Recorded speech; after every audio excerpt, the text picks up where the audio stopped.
Baik, mari kita buka kitab kita. Saya akan khotbah dari Amsal pasal 3 ayatnya yang ke-33.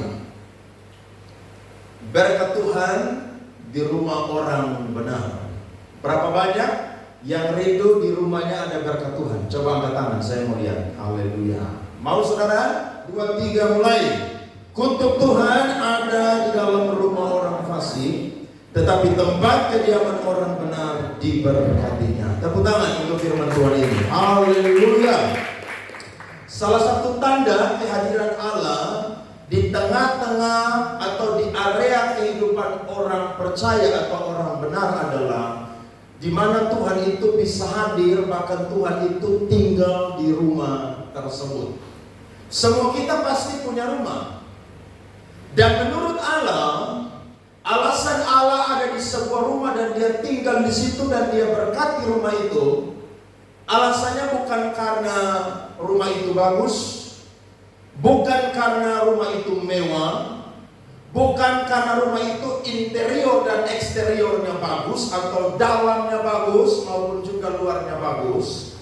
Bahkan juga di dalam rumah itu mungkin ada orang-orang yang berpendidikan tinggi atau orang-orang pun juga yang punya jabatan atau status sosial yang tinggi. Alkitab berkata bahwa Tuhan akan ada di sebuah rumah dan rumah itu diberkati kalau di dalam rumah itu ada yang namanya orang benar. Ada amin? Berarti saya dan saudara tidak boleh kecil hati kalau rumah kita mungkin cuma 1 lantai. Mungkin rumah kita kamarnya cuma 2. Mungkin rumah kita saudara masuk dalam gang dan sulit ditemukan oleh Maps ketika saudara naik Maxim atau naik Grab. Atau juga mungkin saudara-saudara kita ini adalah orang-orang yang masih bergumul dengan kita yang belum punya rumah. Ada bocoran dari Tuhan pada pagi hari ini. Ternyata yang membuat Tuhan tinggal di rumah seseorang bukan karena faktor-faktor itu, bukan. Tapi alasan bagaimana Tuhan bisa tinggal dalam rumah seseorang mutlak karena di dalam rumah itu ada orang benar. Nah, saya coba giring saudara buka dalam Mazmur 112 ayatnya yang pertama.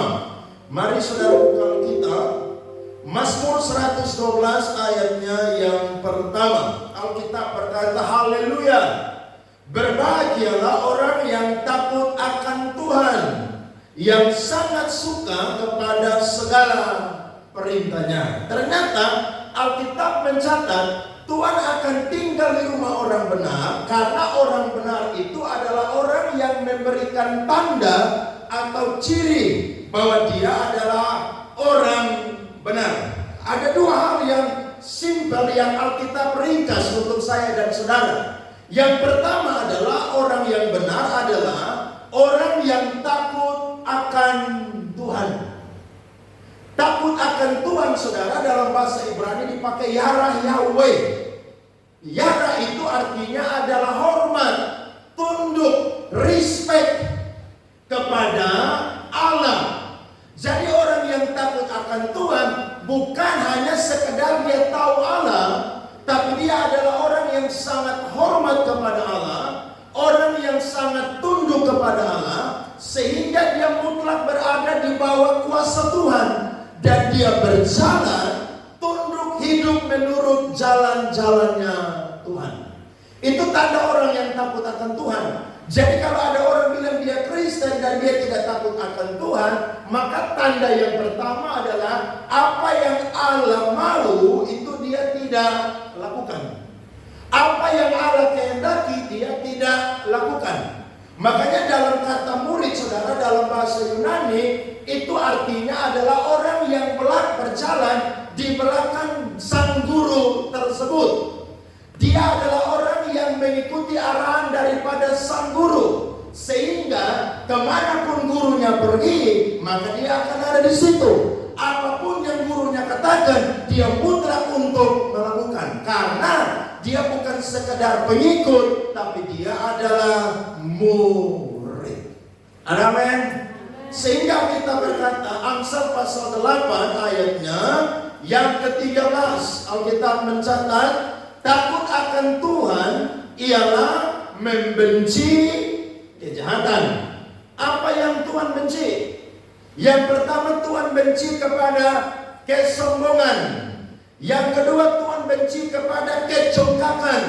Yang ketiga, Tuhan benci kepada tingkah laku yang jahat. Yang keempat, Tuhan benci kepada mulut penuh tipu muslihat. Dan ada banyak lagi daftar-daftar dosa yang Tuhan benci. Berarti kalau saya dan saudara orang benar, kita akan jadi orang yang tidak suka melakukan dosa. Sekalipun saya dan saudara masih bisa jatuh dalam dosa.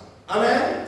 Tapi kita tidak akan betah dalam dosa karena kita sudah dibenarkan oleh Allah, sehingga status kita bukan orang fasik lagi, tapi status kita adalah orang benar.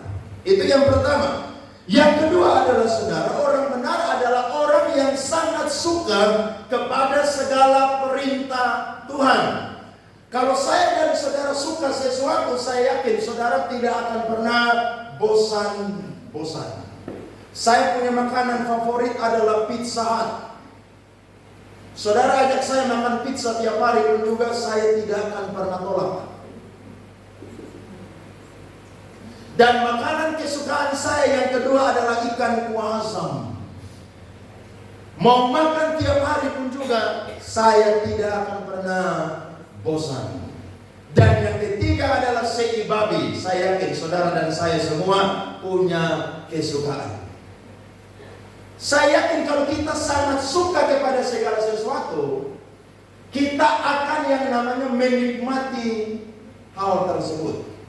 Nah, kalau kita sangat suka kepada segala perintah Tuhan, berarti saya dan saudara adalah orang-orang yang tidak pernah bosan dengan apa kata firman Tuhan. Tidak heran Daud berkata, berbahagialah orang yang sangat suka kepada Taurat Tuhan dan yang merenungkan Taurat Tuhan siang dan malam. Kata merenungkan itu artinya berpikir berulang-ulang, meresapi setiap perkataan dan masuk di dalam keadaan atau situasi yang Alkitab katakan. Jadi kalau orang benar, saya yakin dia pasti suka baca firman Tuhan. Simpel saudara. Saya yakin orang benar itu saudara tidak usah jabarkan yang terlalu banyak. Yang pertama, apa yang Tuhan ngomong dia ikut. Yang kedua, orang benar saya yakin pasti setiap hari di tengah kesibukannya dia pasti akan ambil waktu, akan cari waktu, akan sisihkan waktu untuk baca firman Tuhan. Sekarang saudara membaca Alkitab gampang, semua punya handphone. Cuma download di Play Store, di App Store, saudara dapat Bible. Mau versi King James, NIV, bahasa Indonesia sehari-hari, saudara tinggal download dan baca. Tapi sayang kadang-kadang ada banyak orang Kristen lebih banyak suka lihat story orang daripada lebih banyak baca Alkitab. Lebih banyak main sosial media daripada baca Alkitab. Itu tidak salah saudara. Tapi ingat, sesuatu yang lebih dari Allah itu masuk dalam kategori berhala. Amin. Saudara suka firman? Masih baca firman? Suka tiap hari? Atau dengar khotbah di gereja aja cukup? Harus baca firman tiap hari. Amin. Karena Alkitab ini adalah cermin terbesar di dunia. Saudara melihat saudara punya hidup kurang di mana? Baca di Alkitab. Akan ketahuan saudara punya hidup kurang di mana. Saudara melihat saudara punya pelanggaran dan saya punya dosa. Baca di Alkitab. Saya yakin Alkitab akan tunjukkan kepada kita, karena dia adalah cermin yang paling besar, sehingga dia akan mampu melihat kita, baik dari depan, baik dari belakang, baik dari atas, baik dari bawah, baik dari samping, kiri, dan kanan. Jadi kesimpulannya, orang benar bukanlah orang yang ber-KTP Kristen Protestan. Semua punya KTP? Punya. Saudara harus jadi orang benar. Karena kalau saudara tidak jadi orang benar, pengangkatan recur KTP saudara yang terangkat ke surga, yang pemilik KTP tinggal di bumi. Loya, hati-hati. Keselamatan itu anugerah, tapi bagian kita adalah mengerjakan keselamatan yang sudah Tuhan berikan kepada kita. Makanya Petrus berkata, orang benar aja hampir-hampir tidak diselamatkan. Haleluya. Apalagi orang fasik. Saya yakin Tuhan tidak pernah pusing dengan mereka, karena mereka adalah orang-orang yang tidak pernah mau taat dengan Tuhan dan mau merenungkan firman Tuhan siang dan malam. Menarik, dua firman ini dicatat oleh ayah dan anak. Amsal 3 ayat 33 dicatat oleh Salomo, dan Mazmur 112 itu dicatat oleh Raja Daud. Berarti firman ini bukan sekedar teori, tapi firman ini adalah pengalaman pribadi dari seorang bapa yang bernama Daud dan seorang anak yang bernama Salomo. Amin. Jadi bukan dengar dari kata orang. Mereka mengalami Tuhan, dan berkat-berkat Tuhan ada di dalam rumah tangga mereka dan seluruh kehidupan area mereka, saudara-saudara. Nah, saya mencatat ada 3 berkat Tuhan yang ada di rumah orang benar. Saudara bisa checklist. Yang pertama, di dalam rumah orang benar itu pasti ada anak cucu yang perkasa di bumi. Ayatnya yang kedua, Mazmur 112. Alkitab berkata, anak cucunya akan perkasa di bumi. Angkatan orang benar akan diberkati. Berarti tanda orang itu benar dan ada berkat Tuhan di dalam rumahnya. Yang pertama yang Alkitab jabarkan adalah di dalam rumah itu ada anak cucu yang perkasa di bumi. Kata perkasa di sini bukan tukang jago demo, bukan tukang jago berkelahi. Tidak. Tapi kata perkasa di sini saudara menggunakan kata Ibrani gibor. Gibor itu saudara artinya adalah perkasa. Nah, salah satu gelar daripada Allah adalah El Gibor. El Gibor adalah Allah yang perkasa. Nah, kata Gibor ini tidak selalu hanya dikenakan kepada Allah, tapi juga dikenakan kepada manusia. Sehingga manusia yang perkasa di dalam teks ini menggunakan kata Gibor. Apanya yang perkasa? Saya bisa definisikan. Yang pertama yang perkasa, anak cucu orang benar, imannya akan perkasa. Haleluya. Imannya pasti akan perkasa. Kenapa? Karena dari orang tua yang beriman akan melahirkan anak cucu yang beriman. Kita level hamba Tuhan aja nih saudara, wow itu berat loh. Bahkan survei membuktikan ada banyak hamba Tuhan saudara itu tidak mau jadi hamba Tuhan, karena ayahnya tidak menunjukkan orang beriman, sekalipun dia pendeta, sekalipun dia berkhotbah. Makanya ini PR bagi kita orang tua dan juga yang akan jadi orang tua. Siapa di sini yang mau jomblo sampai mati? Angkat tangan. Abis ini saudara maju, saya doa ke saudara jomblo sampai mati. Tidak ada kan? Saya yakin semua pasti ingin dapat apa? Jodoh. Saya yakin. Nah, berarti kalau saudara ingin dapat jodoh, berarti saya yakin tujuan Tuhan menikahkan saya dan saudara adalah, Maleakhi mencatat, adalah melahirkan keturunan ilahi yang takut akan Tuhan. Jadi kalau kita punya anak dan kita orang benar, saya percaya pasti imannya akan tangguh. Pasti imannya akan kuat. Pasti jiwanya pemberani. Pasti jiwanya pemimpin. Karena kata Gibor saudara kurang lebih mengandung 4 pengertian. Yang pertama tangguh, yang kedua kuat, yang ketiga berani, dan yang keempat adalah pemimpin. Jadi anak cucu orang benar itu akan jadi kepala bukan ekor. Akan tetap naik dan bukan turun. Karena Tuhan menjanjikan orang benar itu pasti akan diberkati. Jadi kalau saudara mau lihat generasi yang ada di bawah kita itu jadi orang yang perkasa, imannya tangguh, jiwanya pemberani, jiwanya pemimpin. Mulai dari hari ini belajarlah jadi orang yang takut akan Tuhan dan jadi orang yang mau suka melakukan perintah Tuhan. Amin. Banyak bapak-bapak salah pikir. Dia pikir dia cari uang yang banyak, nanti dia mati dia tinggal dia punya anak cucu.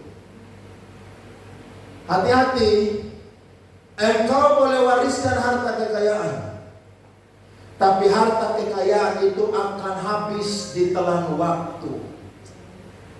Saudara tinggalkan anak cucu uang 100 miliar, dia hidup boros setiap hari, saya yakin dalam hitungan beberapa tahun, uang itu pasti akan habis.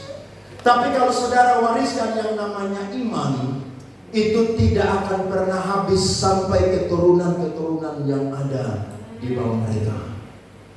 Makanya orang tua cari uang penting, tapi jangan lupa takut akan Tuhan. Nah, saya suka konsep orang Yahudi. Orang Yahudi itu kalau bicara takut Tuhan selalu dimulai dari laki-laki. Makanya Mazmur 128 berkata, diberkatilah orang laki-laki yang takut akan Tuhan. Tapi kalau dibahasakan kayak sekarang, bukan cuma laki-laki yang takut akan Tuhan saja, perempuan pun juga perlu takut akan Tuhan. Sebab kalau saudara belajar Alkitab, ada seorang ibu yang hebat yang melahirkan seorang anak yang tangguh, bahkan dia jadi pemimpin. Namanya adalah Timotius, gembala sidang yang masih muda di Efesus. Tapi ketika dia dididik oleh nenek dan ibunya, dia jadi pemimpin yang dicetak oleh Rasul Paulus. Karena dia punya iman yang tangguh, dia punya jiwa pemberani, bahkan dia adalah orang yang punya jiwa pemimpin. Amin. Jadi saudara mau lihat anak cucu berhasil, modalnya cuma simpel aja, takut Tuhan, itu aja. Saudara tidak perlu, sekarang mungkin saudara udah tua, tidak bisa kuliah S1, S2, S3, tidak apa-apa. Yang saudara wariskan hari ini tanam adalah iman, supaya ketika saudara mati, mereka berkata, mama saya, papa saya tidak pernah wariskan uang harta, tapi yang mereka wariskan adalah iman yang saya dapatkan. Dan saya percaya iman ini jadi modal bagi saya untuk menghadapi tantangan zaman yang berat. Amin. Coba lihat firman. Saya catat firman Tuhan ini, saudara. 1 Samuel pasal 30 ayat 6. 1 Samuel pasal 30 ayatnya yang ke-6. Alkitab berkata, dan Daud sangat terjepit karena rakyat mengatakan hendak melempari dia dengan batu. Seluruh rakyat itu telah pedih hati, masing-masing karena anaknya laki-laki dan perempuan. Sama-sama baca 2-3. Tetapi Daud menguatkan kepercayaannya kepada Tuhan Allahnya. Saudara lihat, Daud itu lagi dikejar Saul. Yang bersama dengan dia itu adalah 600 orang-orang yang dikejar utang piutang.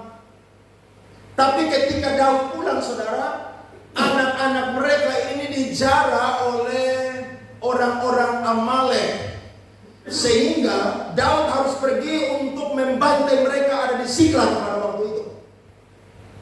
Daud sudah dikejar persoalan yang Saul mau bunuh dia, ditambah lagi dengan orang-orang yang ikut dia, yang marahin Daud, yang kecewa dengan Daud, bahkan mau melempari Daud dengan batu. Alkitab berkata, Daud menguatkan kepercayaannya kepada Tuhan. Mengapa Daud punya iman begitu kuat? Karena dia adalah orang yang takut akan Tuhan. Orang kalau takut akan Tuhan, imannya bukan iman kerupuk. Sudah tahu kerupuk? Pernah makan kerupuk? Kerupuk kalau kena air jadi apa? Noe. Orang kalau tidak beriman, saudara akan lahirkan anak-anak yang punya mental, punya iman yang kerupuk. Serius. Kenapa? Karena peperangan di dunia ini berkata, peperangan kita bukan melawan darah dan daging, tapi melawan apa? Pemerintah-pemerintah, penguasa-penguasa di udara, roh-roh jahat. Jadi peperangan kita mengerikan. Makanya Petrus catat, saudara harus berdoa dan berjaga-jaga, karena iblis itu mengaum-ngaum seperti apa? Singa. Bukan seperti kucing saudara yang ada di rumah. Jadi kalau saudara punya iman tidak kuat, saudara akan mudah digiring oleh dunia ini. Kenapa? Karena imannya tidak kuat. Imannya harus kuat. Sehingga saya dan saudara akan melahirkan generasi yang takut akan Tuhan. Saudara belajar kitab, Daud sekolah di mana? Undana, UGM, UI, Amerika. Dia sekolah di padang gurun. Dia buat apa di sana? Dia punya pekerjaan ketika domba-domba itu sedang istirahat. Dia memuji menyembah Tuhan.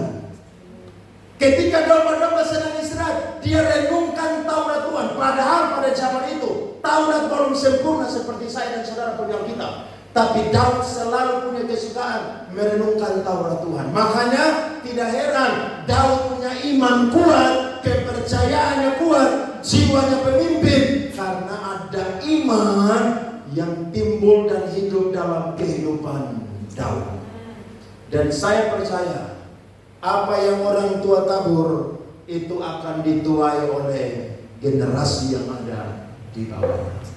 Ada satu ayat menarik, saya suka Mazmur 27 ayat 3. Alkitab berkata, Mazmur 27 ayat 3, sekalipun tentara berkemah menyepung aku, tidak takut hatiku. Sekalipun timbul peperangan melawan aku, dalam hal itu pun apa saudara? Aku tetap percaya. Lihat tuh, kenapa dia bisa begitu? Jawabannya simpel, karena dia pilih menjadi orang benar. Orang benar biar tantangan mau model apapun, dia tidak akan goyah. Jadi saudara kalau mau lihat anak cucu nanti akan perkasa, jadi orang benar deh. Orang benar itu tidak neko-neko, dia serius dengan Tuhan. Dia orang yang mau lakukan firman. Nanti dia punya anak cucu saudara akan jadi perkasa imannya. Dan saya yakin kalau sudah perkasa imannya, berkat-berkat yang lain itu akan nyusul dalam dia punya kehidupan. Saya suka dengan perkataan ini. Karisma bisa membawa seseorang ada di posisi atas, tapi karakter lain mempertahankan dia ada di situ. Mengapa? Karena kalau dia punya karakter, dia orang beriman. Saya percaya mau tantangan, cobaan, ujian, tawaran dunia model apapun, dia akan tetap tangguh imannya. Dia akan tetap kuat imannya. Jiwanya akan berani, jiwanya akan pemimpin. Karena dia memilih menjadi generasi yang benar di hadapan Tuhan. Jadi ingat, bukan sekedar Kristen KTP. Nanti Tuhan datang, KTP saudara dan saya yang terangkat, tapi yang pemiliknya akan tinggal di bumi. Ada satu ayat saya suka saudara. Alkitab berkata, mari kita baca 3 Yohanes 1 ayat 4. 3 Yohanes 1 ayatnya yang keempat. Bagiku tidak ada sukacita yang lebih besar daripada mendengar apa saudara? Bahwa anak-anakku hidup dalam apa? Kebenaran. Nah, orang tua zaman sekarang lebih senang dengar anak lulus S3 Amerika. Iya, orang tua sekarang lebih senang anak lulus S3 Jogja, Jakarta, Australia. Itu tidak masalah, bagus. Tapi saudara lebih suka dengar kalau anak-anak saudara itu hidup dalam kebenaran. Amin. Buat apa saudara punya anak gelar S3 pintar, sekolah bagus, tapi narkoba? Buat apa? Buat apa anak saudara itu sekolah tinggi, tapi hidupnya ancur-ancuran, pergaulannya buruk? Buat apa? Buat apa saudara kaya raya, tapi anak tidak pernah mau datang ke gereja cari Tuhan? Buat apa? Makanya Yesus bilang, sekalipun seseorang memiliki seluruh dunia ini, tapi kalau dia mutlak akan binasa di api neraka. Jadi saudara harus bangga kalau anak cucu itu hidup dalam apa? Kebenaran. Saya yakin orang benar, Yesus janji, Tuhan janji, orang benar tidak akan pernah mati kelaparan. Tuhan janji. Tuhan janji itu pasti genapi. Jadi kalau kita dengar kita punya anak jadi orang benar, aduh itu puji Tuhan luar biasa. Makanya kalau ada orang tua bersaksi, kami orang tua, bapak, mama, ayah dan ibu ekonomi sangat rendah. Mustahil anak-anak bisa sekolah tinggi, tapi karena Tuhan saja mereka bisa diangkat oleh Tuhan. Kemarin saya ikut pelantikan, saya punya bapak pejabat Rotendau, Pak Sombu, ketua BPD. Dia cerita bagaimana Tuhan angkat dia. Saudara tahu, dia kerja di kejaksaan, diangkat oleh ijazah SD. Tapi dia menemukan Tuhan, dia jadi dia mau jadi orang benar. Tuhan angkat dia, saudara, angkat dia. Dan dia punya jabatan kalau mau dicatat, saudara, mungkin satu kertas itu tidak muat. Dia cerita singkat, dia jadi Kajari Kota Kupang, dia jadi Karo Hukum NTT, dan sekarang dia dilantik untuk menjadi pejabat Bupati Rotendau. Padahal sebenarnya itu jabatan bukan jabatan yang harus dia miliki. Tapi karena perkenanan Tuhan dari 7 orang, dia nilai paling tertinggi dan lulus dan menjadi pejabat. Tepuk tangan. Yang keras. Saudara lihat orang benar itu diangkat. Dan saya bangga dia punya anak-anak, saya punya saudara-saudara semua melayani Tuhan. Yang perempuan jadi WL, jadi singers. Yang laki-laki jadi pemain musik, semua melayani Tuhan di gereja mereka. Saudara lihat, orang kalau takut akan Tuhan, anak cucunya akan perkasa di muka bumi. Kalau orang fasik, anak cucunya perkasa sih, tapi tukang bakalain. Anak cucunya tukang bikin rusuh di lingkungan. Kalau demo dia yang pimpin, bikin kacau. Tapi kalau anak cucu orang benar, saya percaya imannya akan perkasa di muka bumi. Amin. Jadi pemimpin diberkati oleh Tuhan. Bagaimana anak-anak saudara bisa takut akan Tuhan? Dia didik mereka. Alkitab berkata pakai tongkat. Tongkat itu bukan cuma pakai ajar, tapi pakai apa? Hajar. Jadi kalau anak tidak mau dengar, kepala batu nakal, hajar dia. Coba bukain ayat supaya saudara ngerti ya. Amsal 13 ayat 24. Ada banyak orang tua jadikan anak-anak itu berhala. Akhirnya ketika anak besar, anak itu menyusahkan dia. Itu didikan salah dari orang tua mutlak. Kenapa? Anak kecil belum mengerti apa-apa. Amsal 13 ayat 24. Siapa tidak menggunakan tongkat, benci kepada anaknya. Tetapi siapa mengasihi anaknya, apa saudara? Menghajar dia apa? Pada waktu. Jadi kalau ada anak saudara di sekolah, tiba-tiba dia pukul anak di sekolah atau teman dia, saudara hajar dia. Amin. Kalau saudara tidak ajar dia, nanti dia besar jadi pembunuh, percaya? Percaya? Karena saudara manja dia pukul orang, saudara tidak pernah pukul dia. Percaya? Dia besar dia akan jadi pembunuh. Kenapa? Karena mentalnya sudah dibangun sejak dia masih kecil. Ajar dia, hajar. Amsal 23 ayat 13 sampai 14. Ini lebih keren ini ayat lagi. Saudara baca ya. Amsal 23 ayat 13 sampai 14. 1, 2, 3. Jangan menolak didikan dari anakmu, ia tidak akan mati kalau engkau apa? Memukulnya dengan apa?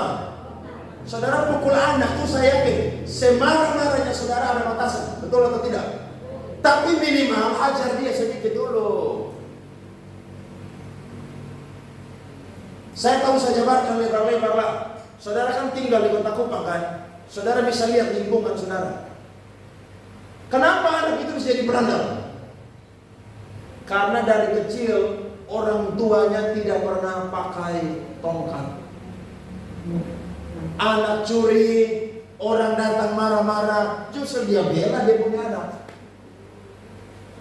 Di sekolah pukul temannya, Orang tua dari temannya datang, orang tuanya malah bilang, nah itu bagus tuh. Nanti besar dia jadi penjahat, percaya gak?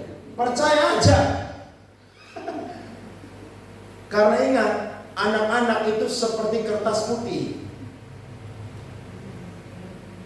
Yang tulis itu kertas bukan saya dan saudara, tapi mereka. Ketika apa yang mereka tulis dan saudara tidak hapus, hati-hati. Itu akan mereka bawa sampai nanti mereka besar dan sampai mereka mati. Makanya saya suka dengan Abraham. Waktu Tuhan bilang Abraham, bawa anakmu yang tunggal. Alkitab berkata, Abraham tidak lebih sayang Ishak daripada Tuhan. Abraham lebih sayang Tuhan daripada Ishak. Kenapa? Karena dia tahu Ishak itu cuma pemberian dari Tuhan. Kalau Tuhan sampai ambil Ishak, Abraham percaya Tuhan pasti akan ganti yang baru. Betul? Jangan hati-hati saudara. Ini khotbah simpel, tapi dia punya nilai teologisnya sangat tinggi. Saudara didik dari sekarang. Ada banyak orang tua menangis. Kemarin saya khotbah di satu persekutuan doa, ada salah satu anak pukul keroyok polisi di Kupang. Polisi tangkap mereka 4 orang, pukul sampai kepala hampir noe. Saudara tahu noe?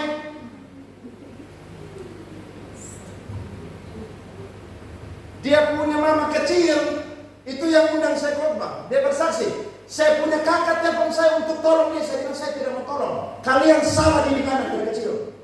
Anak tidak ke gereja, kalian mesti kalian tidur di rumah. Bawa ke gereja.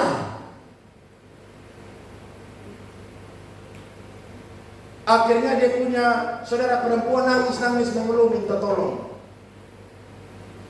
Nah mereka orang pelayanan biasa doakan orang, kenal banyak pejabat.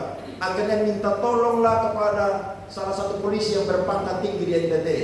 Akhirnya anak itu tidak jadi masuk penjara, saudara. Tapi saudara tahu hampir cacat, pukul dia hampir kepala noe, saudara tahu. Terus dia kasih tahu dia mama kecil bilang begini, beta mau bertobat. Nah, kalau firman khotbah kamu lu sama bertobat, biar polisi pukul lu kalau bertobat. Iya. Kadang-kadang kalau khotbah tuh hanya pakai mulut, kadang-kadang orang tidak mau dengar. Padahal sebenarnya yang paling saudara kan tersinggung, tahu betul atau tidak? Saya itu pernah mantan tukang tersinggung tidak dengar khotbah. Tapi lebih baik saudara ditegur dengan khotbah daripada dengan cara Tuhan yang keras. Saudara mau tunggu nanti infus masuk di hidung, telinga, di kaki, di tangan, di perut semua baru Tuhan minta bertobat. Tak usah. Cara Tuhan yang paling gampang itu apa? Khotbah. Itu udah paling gampang. Oke Tuhan, saya mau bertobat. Selesai. Amin ya. Oke, itu yang pertama.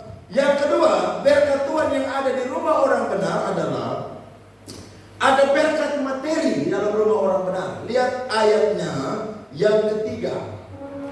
Harta dan kekayaan ada dalam rumahnya. Kebajikannya tetap untuk selama-lamanya. Nah ini ngeri-ngeri sedap kalau khotbah tentang kekayaan dan harta di orang Kristen. Memang kita berkata, kalau saudara baca dalam Keluaran pasalnya yang ke-22, ayat 22 dan ayat 25, saudara akan menemukan di tengah-tengah orang Israel ada juga orang-orang miskin. Dari sini membuktikan bahwa tidak semua orang yang cinta Tuhan punya status sosial yang kaya atau berharta. Kenapa? Karena di tengah-tengah kita ada orang-orang miskin, ada janda-janda, ada anak-anak yatim. Mari kita baca firman supaya saudara bisa ngerti ya. Keluaran 22 ayat 22 sampai 25. Alkitab berkata, seorang janda atau anak yatim janganlah kamu tindas. Jika engkau meminjamkan uang kepada salah seorang dari umatku, orang yang apa? Miskin di antaramu, maka janganlah engkau berlaku sebagai seorang penagih hutang terhadap dia. Janganlah kamu bebankan bunga uang kepadanya. Berarti, sekali lagi, tidak semua orang benar itu akan jadi orang kaya raya.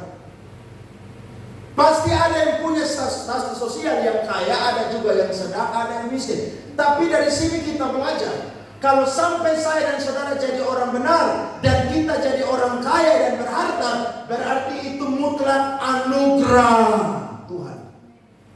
Berarti Tuhan mau saya dan saudara diberkati untuk apa? Memberkati. Siapa di sini yang mau lihat anak cucunya jadi orang kaya dan berharta? Angkat tangan. Hati-hati, saudara punya iman itu akan membuktikan berpuluh-puluh tahun di bawah nanti di depan. Sekali lagi, yang mau anak cucunya jadi orang kaya dan berharta. Loh, jadi orang kaya itu enak, saudara. Saudara makan di restoran tidak perlu lihat harga di situ. Mas, pesannya Fuyung hai ya, barong saya pesan mas.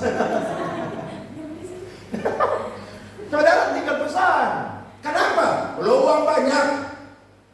Habis ibadah, saudara lihat kayaknya tadi di gereja tuh kamu tadi kayaknya memuji penyembah Tuhan lemas deh. Kayaknya kamu belum makan, ayo ikut saya, aku terakhir kamu makan. Loh, orang kaya tuh enak. Iya kan? Saya lihat kalau ke Jakarta kemarin pelayanan tuh dijamu oleh orang-orang kaya. Makan di mana? Habis makan Pak Andre mau oleh-oleh apa? Ditanya aja. Coba kalau saudara tidak ada uang, mau traktir di mana? Yang ada di traktir aja terus. Itu tidak apa-apa. Tapi kalau terus-menerus saya yakin ada yang salah. Berarti kalau saya dan saudara sampai berharta dan punya kekayaan, itu anugerah Tuhan loh. Kalau orang dunia bilang itu garis tangan, tapi saya tidak berkata demikian. Kalau sampai saya dan saudara diberkati dan punya berkat materi yang lebih, itu anugerah Tuhan. Karena Tuhan mau saya dan saudara kaya berharta, supaya apa? Diberkati untuk memberkati. Amin. Apalagi kalau dia orang kaya yang takut akan Tuhan, aduh itu keren.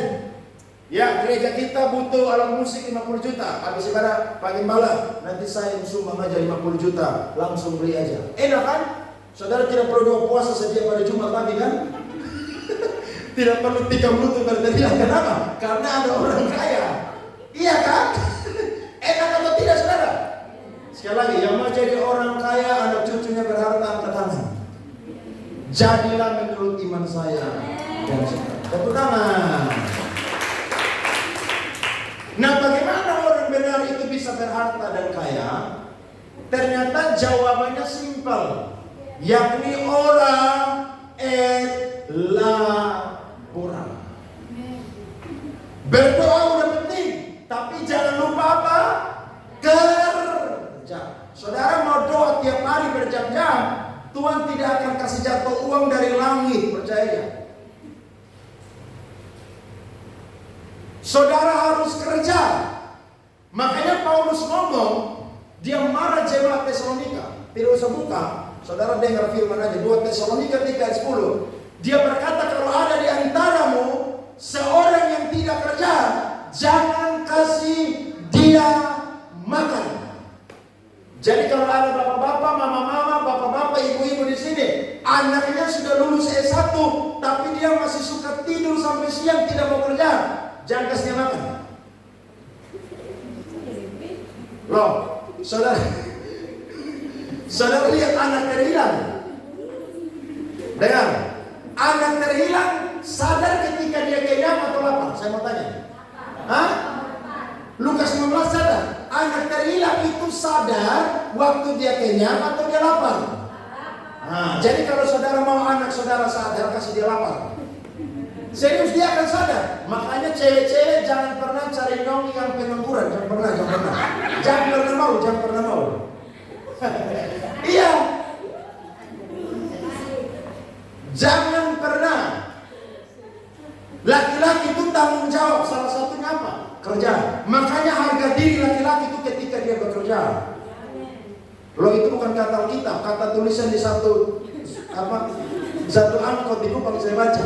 Keren juga. Ini lebih mujarab dari Alkitab ini. Harga diri laki-laki itu apa? Kerja. Loh, saudara pacaran, saudara menikah, modelnya bukan CINTA. Coba saudara tanya Bapak Deki yang sudah punya anak tuh. Sebentar anak minta pampers lah habis, minta susu lah, token listrik bunyi lah, minta beras lah, banyak sekali saudara. Jadi cari orang yang minimal kerja. Karena kata miskin dan kata malas itu jauh beda, saudara. Amin. Saudara mungkin hari ini mungkin pacaran, kalau pasangan mungkin masih miskin itu tidak masalah. Karena kalau dia rajin, dia akan jadi orang diberkati Tuhan. Tapi kalau dia tidak kerja, pemalas dan tidak takut Tuhan, kasih putus cepat, kasih putus. Saya suruh kasih putus. Saudara akan susah deh, percaya. Nanti saudara yang cari uang, dia tidur di rumah. Kalau sekarang di Kupang NTT itu banyak begitu. Ibu-ibu yang cari uang, suami tidur di rumah. Saudara mau cerai berdosa. Kecuali karena apa? Maut yang memisahkan. Baru saudara doa puasa. Dari dulu semua dengar apa yang diomongin. Sekarang baru doa puasa. Terlambat sayang, terlambat. Silakan dulu. Jadi cari yang takut Tuhan, cari yang kerja. Kerja apapun, selama itu halal dan rajin, saya yakin saudara tidak akan pernah mati kelaparan. Amin. Bahkan saudara bisa-bisa jadi orang kaya dan berharta. Sampai-sampai saudara jadi berkat bagi orang lain. Karena Amsal 10 ayat 2 berkata, berkat Tuhanlah yang menjadikan kaya, susah payah tidak menambahnya.